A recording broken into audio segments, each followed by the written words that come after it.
Alright, so for this proportion, I wanted to show my thought process. So here I have lists and notes for each game here that represents like notes that I would need to know for these set questions. So each question set is color coded. These are kind of hard to read, but those are my LGBTQI questions. So I would look here and go through all the questions that represent each one of these categories. So the LGBTQI questions, I would go through here, add up the points, minus points for any negative things or any things that would show limitations.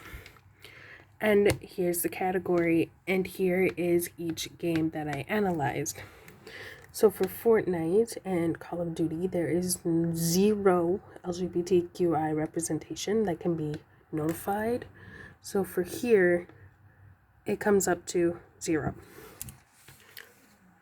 And then for Skyrim, there is some representation, but it is kind of minuscule. You do not really see it often, and you have to like justify your adjust your game so that you can see those things. And then for Inquisition, they have multiple characters that are of the LGBTQI community.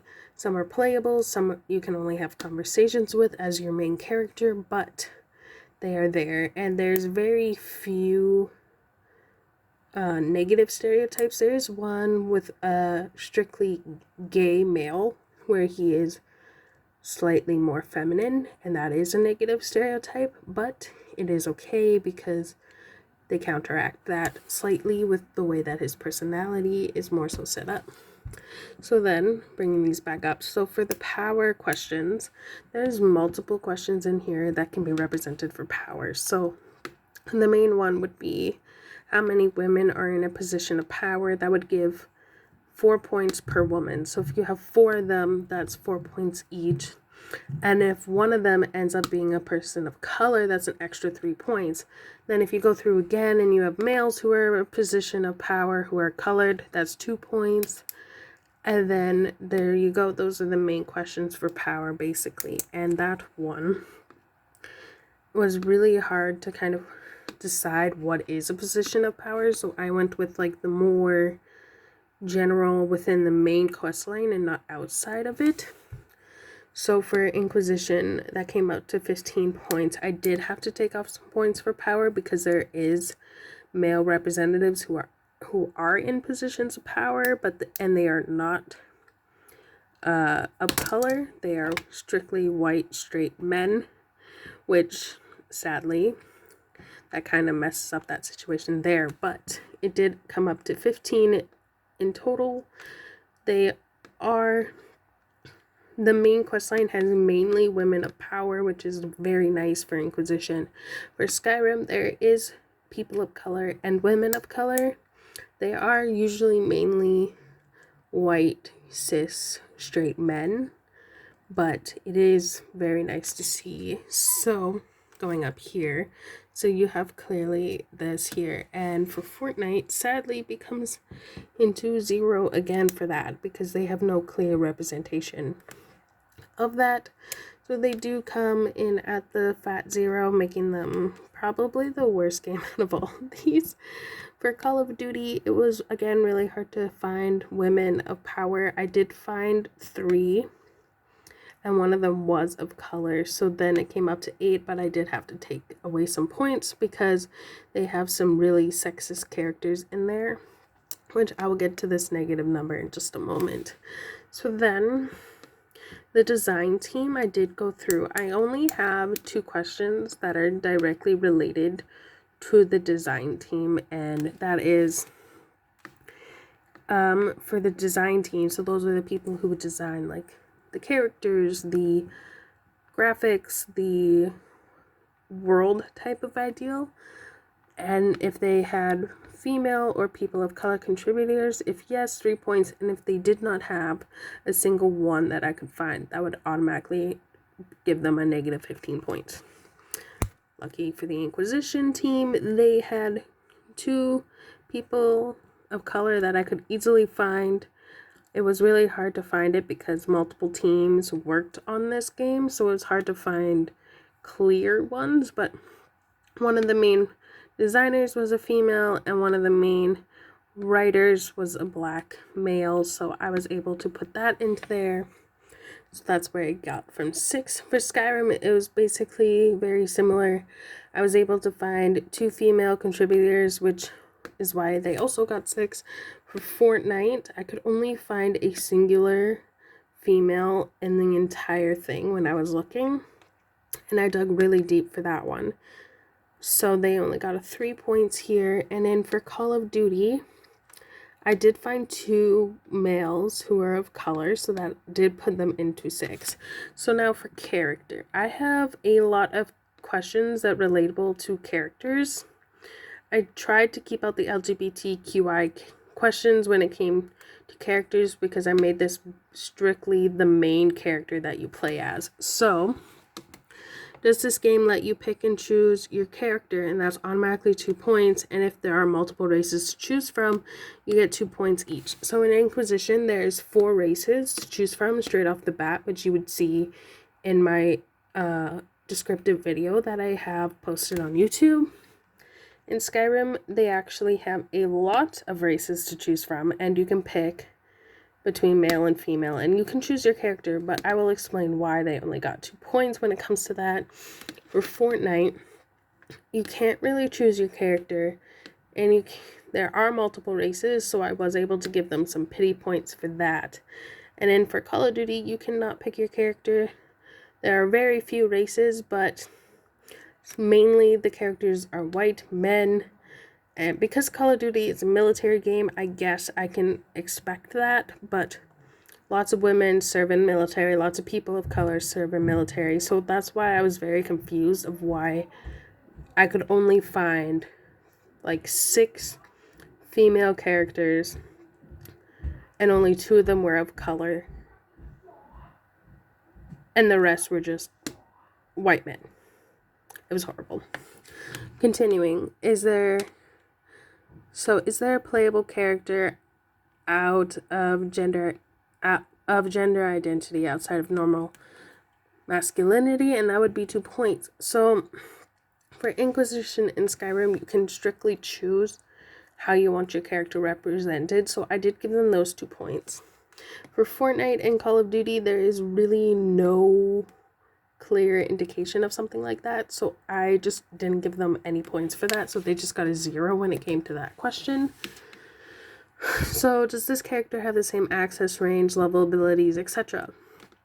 So this one is a big one because I noticed in some games they will like limitate where you can go based on your race. So Inquisition does not do that, and none of these games really do that sort of thing. But in Inquisition, as a character who is not human, you will get kind of like,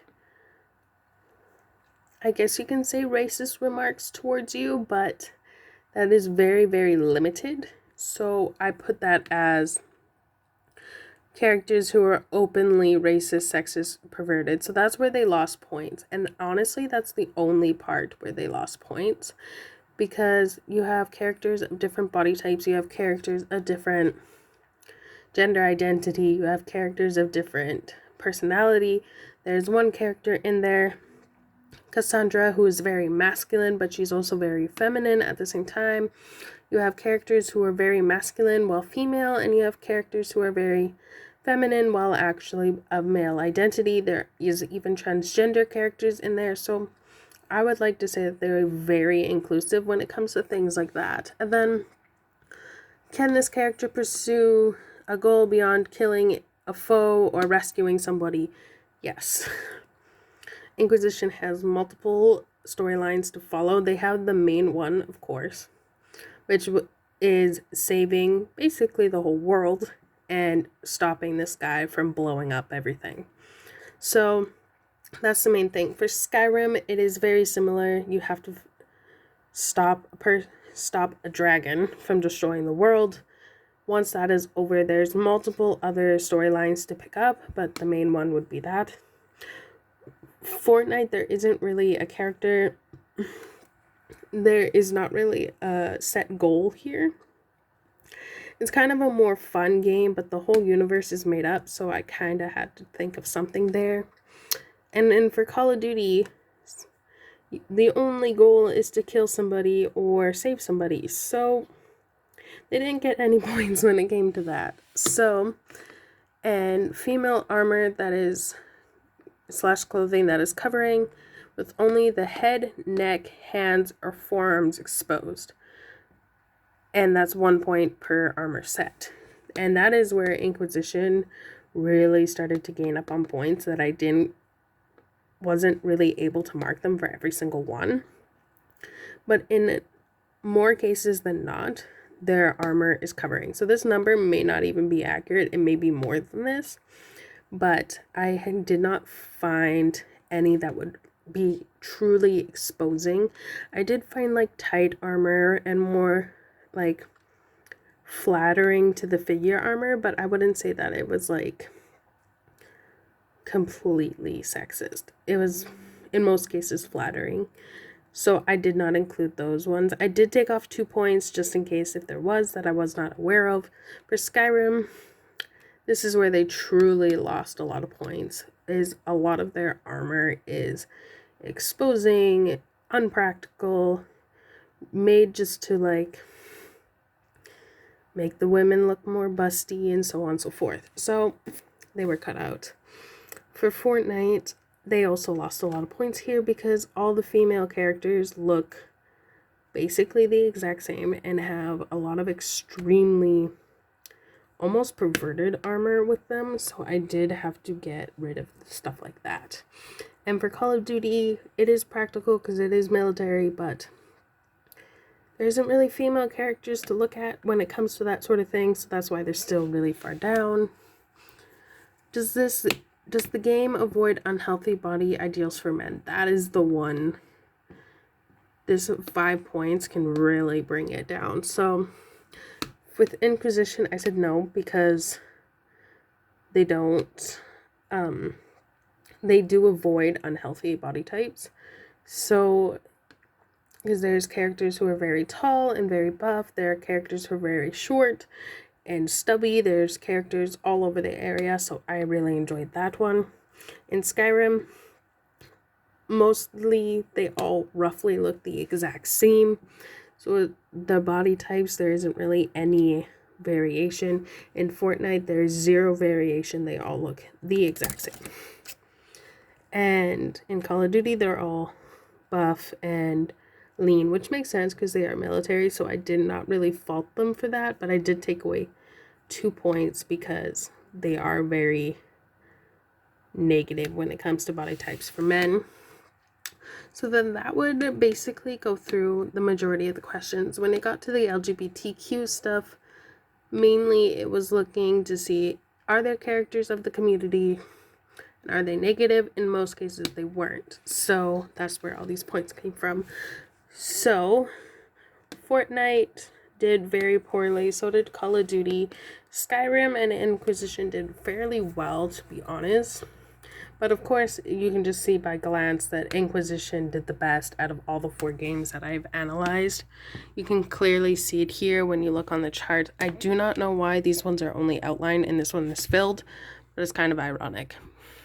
So then obviously you can see Call of Duty goes beyond here. Goes downwards because they have that negative number.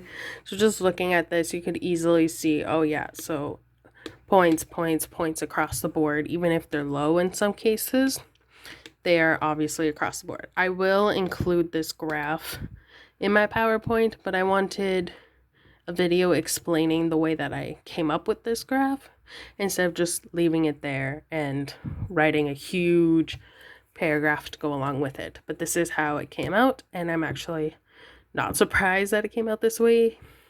I would analyze more games for this, but I am very cut for time when it comes to it.